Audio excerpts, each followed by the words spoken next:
Assalamualaikum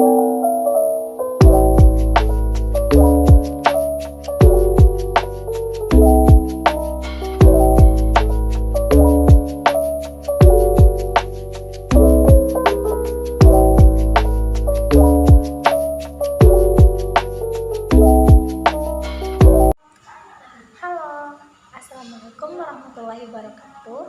Perkenalkan, nama saya Tazmi Sunatulaila dengan NIM 2300348. Kembali lagi saya di sini akan membahas tentang konsep dasar administrasi peserta didik dan tenaga kependidikan. Nah, administrasi dalam pengertian secara harfiah, kata administrasi berasal dari bahasa Latin yang terdiri dari kata ad dan mistret. Kata ad mempunyai arti dengan kata to yang arti sama dengan kata to dalam bahasa Inggris yang berarti ke atau kepada, dan kata mistret sama dengan kata to serve atau to quote yang berarti melayani, membantu, dan mengarahkan. Dalam bahasa Inggris, to minister berarti pula mengatur, memelihara, dan mengarahkan. Nah, administrasi dalam pengertian yang sempit yaitu suatu yang intinya adalah kegiatan rutin, mencatat, mendokumentasi kegiatan, pelayaran surat, dan menyurat. Nah, yang pertama itu pendidik. Secara umum, pendidik di Indonesia lebih dikenal dengan pengajar adalah tenaga pendidikan yang berpartisipasi dalam penyelenggaraan pendidikan dengan tujuan khusus sebagai profesi pendidik. Pendidik mempunyai sebutan lain seperti khususnya yaitu guru, dosen, konselor, pemain, belajar, sudawara, tutor, instruktur, fasilitator. Sedangkan dalam Undang-Undang Nomor 20 Tahun 2003, Pendidik dan Tenaga Pendidikan Pasal 39 mengatakan bahwa pendidik merupakan tenaga profesional yang bertugas merencanakan, melaksanakan proses pembelajaran, menilaikan hasil pembelajaran, melakukan bimbingan, pelatihan, dan serta melakukan penelitian dan pengabdian kepada masyarakat, terutama bagi pendidik di perguruan tinggi. Pendidik merupakan tenaga profesional, perancang pembelajaran, melaksanakan pembelajaran, menilai hasil pembelajaran, dan membimbing, melatih, meneliti, dan mengabdikan pada masyarakat. Kedua itu tenaga pendidikan yang merupakan dalam Undang-Undang 2020-2003 bab 8 pendidikan adalah tenaga pendidikan. Pasal 39 yaitu tenaga pendidikan yang bertugas dalam melaksanakan administrasi, pengolahan, pengembangan, penguasaan, dan pelayanan teknik untuk menunjang proses pendidikan pada satuan pendidik. Nah, tenaga pendidikan lainnya, orang yang berpartisipasi dalam penyelenggaraan pendidik di satuan pendidik walaupun secara tidak langsung terlibat dalam proses pendidikan, diantaranya wakil kepada urusan atau tata usaha, laboran, pustaka, dan pelatih ekstrakurikuler dan penjagaannya. Berdasarkan urian tersebut, maka dapat disimpulkan bahwa administrasi pendidik dan tenaga kependidikan adalah proses keseluruhan kegiatan pendidik yang meliputi perencanaan, pengorganisasian, pengarahan, pelaporan, dan pengorganisasian, pengawasan, pembiayaan, dan menggunakan atau memanfaatkan fasilitas yang tersedia, baik personal, material, maupun spiritual untuk mencapai tujuan pendidikan yang secara efektif. Nah, yang kedua yaitu proses pendidikan pendidik atau tenaga pendidik. Yang pertama yaitu pengabdian tenaga kependidikan.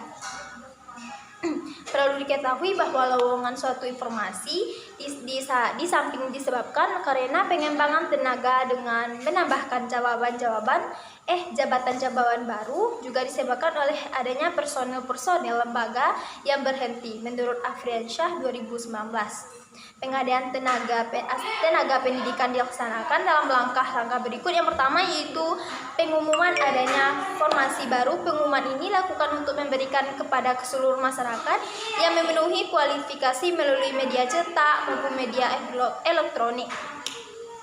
Nah, yang kedua yaitu adanya pendaftaran. Pendaftaran ini dilakukan secara pengumuman berdasarkan pendaftaran, mengajukan permohonan, dan memenuhi syarat yang telah ditentukan beserta lampiran lainnya yang dibutuhkan. Nah, yang ketiga yaitu adanya seleksi penyaringan, yaitu Nah, selanjutnya ini ada yang ketiga itu kesejahteraan PTK. Yang pertama itu adanya gaji di dalam Undang-Undang 2014 tahun 2005 tentang guru dan dosen menyatakan bahwa yang dimaksud dengan gaji adalah hak yang diterima oleh guru atau dosen atau pekerjaannya dari penyelenggara pendidik atau satuan pendidik dalam bentuk visional secara berkala sesuai dengan peraturan-peraturan undang-undang. Nah, ini berarti bahwa seorang guru dalam hal lain guru PNS akan diberi gaji berupa uang atau dibayarkan skala berkala. Besarnya gaji yang diterima tersebut sesuai dengan pangkatnya atau golongan atau masa kerjanya. Yang kedua itu ada tunjangan. Tunjangan profesi diberikan kepada guru yang telah memberi sertifikat pendidik. Nah, yang dianggap sebagai penyelenggara pendidik dan satuan pendidik yang diselenggarakan oleh masyarakat. Nah, yang ketiga itu ada penghargaan. Penghargaan ini pemerintah memberikan sebuah penghargaan di institusi pendidik terhadap guru, dosen, kepala sekolah, dan tenaga pendidik yang berpartisipasi.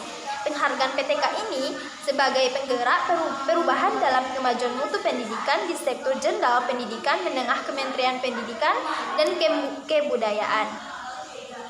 Nah, Ahmad Yasin mengatakan bahwa tujuan pendidikan itu penghargaannya adalah untuk meningkatkan kualitas sumber daya manusia atau disebut dengan SDM. Nah, tujuan lainnya adalah untuk meningkatkan mutu pendidikan ke arah yang lebih baik. Yang terakhir itu adanya cuti terhadap PTK atau pendidik tenaga kependidikan. Cuti ini adalah kegiatan atau keadaan tidak masuk kerja yang diizinkan oleh jangka waktu tertentu. Yang pertama yaitu adanya jenis cuti.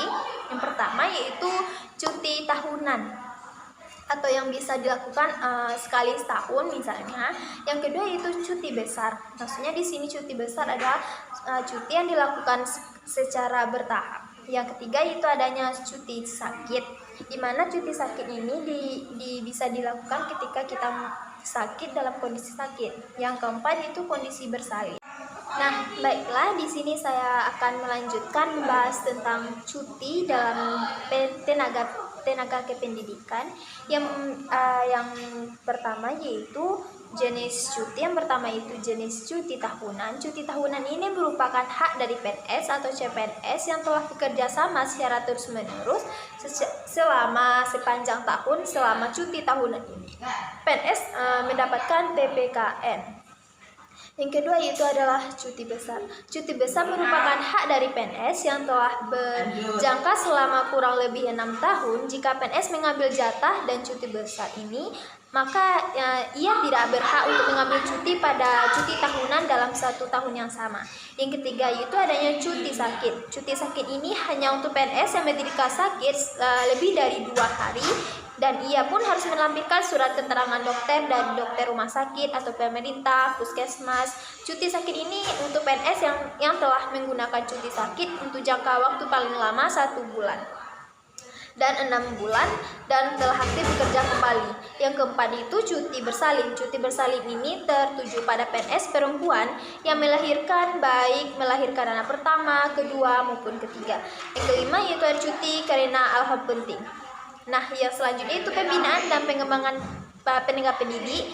Strategi untuk pembinaan PTK ada langkah-langkah. Yang pertama yaitu analisis kerja.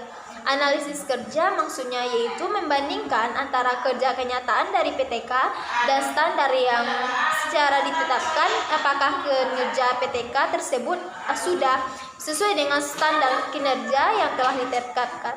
Jika ketentuan hal tidak sesuai, maka akan dilakukan proses integrasi. Yang kedua yaitu analisis kebutuhan.